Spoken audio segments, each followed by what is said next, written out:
مشہور گلوکار کا قبول اسلام۔ وہ بیڈ بوائز نامی بینڈ میں مشہور ہوا اور لون کے نام سے جانا جاتا تھا۔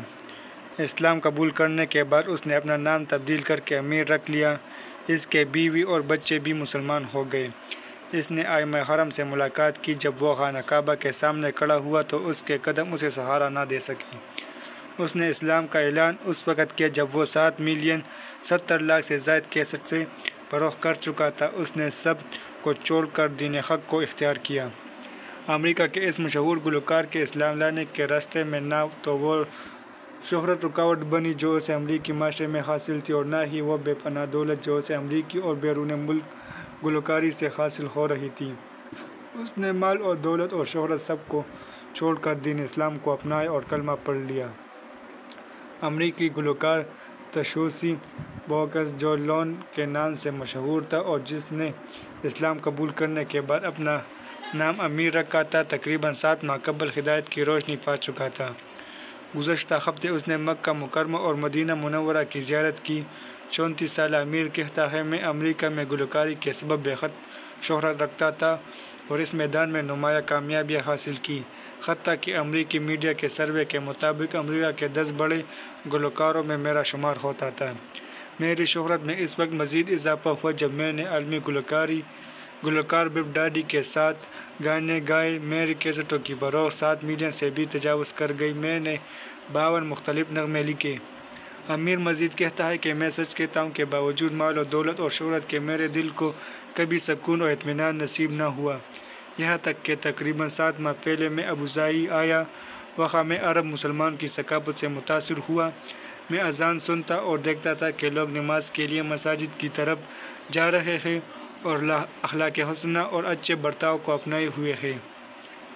یہاں سے میرے اندر سوال اٹھا کہ یہ دین کیا ہے؟ کیا یہ صرف عربوں کے لیے ہے؟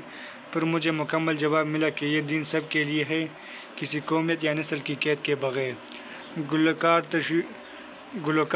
تشویشی بوکس لون جو بیڈ بوائز بینڈ کا رکن تھا اسلام لے آیا۔ گہرے غور و فکر کے بعد میں نے اسلام قبول کر لیا۔ نیویارک واپس پہنچ کر پہلی نماز ادا کی اور پھر میری زندگی مکمل طور پر بدل گئی۔ میں نے گلوکاری اور موسیقی کو چھوڑ دیا اور اس ماحول سے بالکل الگ ہو گیا جس میں نے تقریباً 17 برس رہا تھا۔ اب مجھے وہ سکون اور اطمینان مل گیا جس کو میں برسوں سے تلاش کر رہا تھا، خاص طور پر جب میری بیوی اور میرا بیٹا بھی مسلمان ہو گئے۔ اسلام کو جاننے اور دوسروں کو اس کی دعوت دینے کا میرا جذبہ اس وقت اور بڑھ گیا جب میں نے کینیڈا کی ایک دعوتی تنظیم کی مشہور شخصیت والے شعبے میں شمولیت اختیار کی۔ میرا ایک منصوبہ بھی ہے کہ میں فنکاروں اور مشہور گلوکاروں کو اسلام اور اس کے عمدہ اصولوں سے روشناس کراؤں۔ اور آخر میں یہ ایک پیغام ہے ہر مسلمان نوجوان لڑکے اور لڑکیوں کے لیے۔ مغربی تہذیب اور ان کی عادت سے متاثر نہ ہو۔ ہر نوجوان جو گانے سنتا ہے، ناچتا ہے، گلوکاری کی نقل کرتا ہے اور اس کے بالوں کے سٹائل اور ہر حرکت کو دہراتا ہے، جان لو کہ اصل فخر اسلام پر ہے۔ اس دین پر فخر کرو جس کے پیچھے دنیا کے مالدار اور مشہور لوگ بھی دوڑ رہے ہیں اور اپنی دولت اور شہرت سب کچھ چھوڑ دیتے ہیں۔ تم خوش قسمت ہو کہ مسلمان ہو، تم اللہ کو رب مانتے ہو اور محمد صلی اللہ علیہ وسلم کو نبی اور رسول مانتے ہو۔ پیغام: یہ گلوکار کبھی اللہ کو نہ جانتا تھا۔ اس کے پاس دولت، عورتیں اور کھیل تماشے سب کچھ تھا، مگر وہ کبھی حقیقی خوشی نہ پا سکا کیونکہ وہ اپنے خالق کو نہ پہچانتا تھا۔ اور اب جب اس نے حق کو پہچانا تو اسلام قبول کر لیا اور اس خوشی سے رو رہا ہے۔ اب وہ اسلام کا داعی بن چکا ہے۔